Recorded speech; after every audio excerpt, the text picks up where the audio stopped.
Guys, my name is Gladys from Best Cars for Sale in Kenya. In this video, we're going to discuss the importation process step by step. But before that, let me introduce our company to you. Best Cars for Sale in Kenya is a reputable importing company. We do ship cars from Japan, Asia, and UK to Kenya. Now, when you're importing a car, there are rules and regulations that the government have set for every person that is interested in shipping a car from any overseas market to Kenya. One of them is the 8-year rule. This means that you can only ship a car that is not more than 8 years old. Today we are in 2023. Moving backward 8 years old, this means that a car that can be permitted in Kenya is a car that was manufactured in 2016 or later. The second rule indicates that only right-hand driven cars can be allowed in the country. In Kenya, we keep left. So when we're importing a car, always ensure that it is a right-hand driven car. The next requirement is that the car must pass the pre-inspection. QISJ is mandated by KEBS to inspect these cars before they are imported to Kenya. And when a car passes that inspection, a certificate of roadworthiness is issued. In case a car doesn't pass that inspection, it will not be cleared. Now let me walk you through the importation process. Step number 1, this involves us agreeing on the specific car, the make, the model, the engine capacity, the drivetrain, and even the fuel. The client now tells us at this point the car that they prefer. For instance, if a client is looking for a Subaru Forester, they'll tell us that they're looking for a 2016 Subaru Forester. Engine capacity will be 2.0 liter engine, and then of course it is a petrol engine. Now as we will start we'll go to the auction. We'll start now looking for options. As we see options, we'll be showing clients. We'll share the photos, the price, and also the specs of the car. Now, if the client identifies a car that they like, we'll now go to the process of bidding. We will bid the car, and if we win the bid, we will purchase the car. Clients always ask, what happens if we don't win the bid? If we don't win the bid, we will go back to the auction, try bid for another car, and of course we will win. The good thing with the Japanese auction is that thousands of cars are always listed every day, so the chances of getting a car are very high.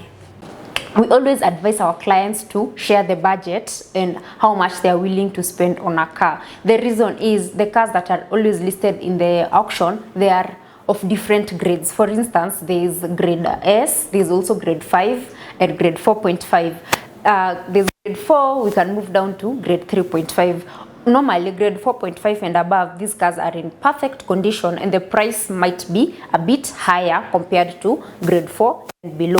But when we're importing, we try import at least grade 4 and above, so that now when the car gets here, it's of good condition and of good quality, and it's a car that will make you happy in the long run. After we have purchased the car from the auction, now the next step now is to prepare it for shipping. But before then, this car has to undergo a mandatory KEBS inspection.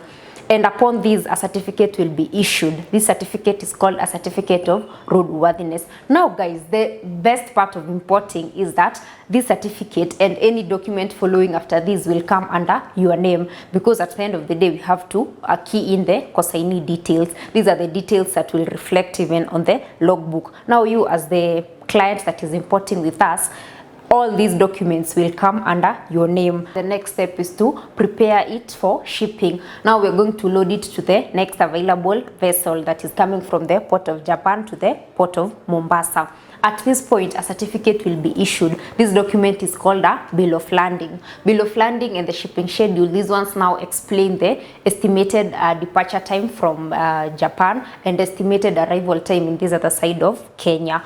Alongside that will be, of course, the import declaration form and the cancelled logbook from Japan, and any other export certificate that is required. All these documents will be required when we are clearing the car at the port of Mombasa. Within 27 to 30 days, your car will have arrived at the port of Mombasa. Now our clearing team will take over and clear the car. At this point, we also require the client to pay for duty. Now, one thing that I'd like you guys to notice that when we are paying for duty, it's always good to consider the good month and the bad month, because the duty is different. Where if a car is a bad month car, you'll pay more duty. But if a car is a good month car, you'll pay less duty. What do I mean by good month and bad month? For instance, we are shipping a Subaru Forester that was manufactured in 2016.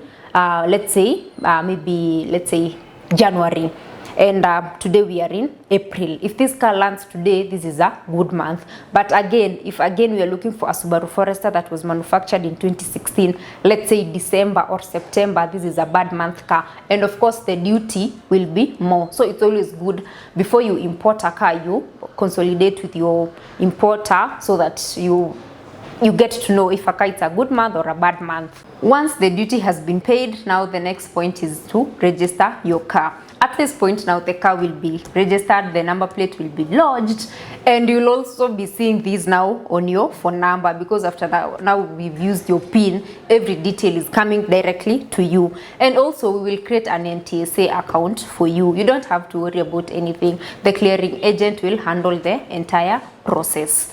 Once the car has been cleared, now at this point now we have to either transport it to Nairobi using our carrier, and if you're picking it from Mombasa, we'll just end our transaction at that point.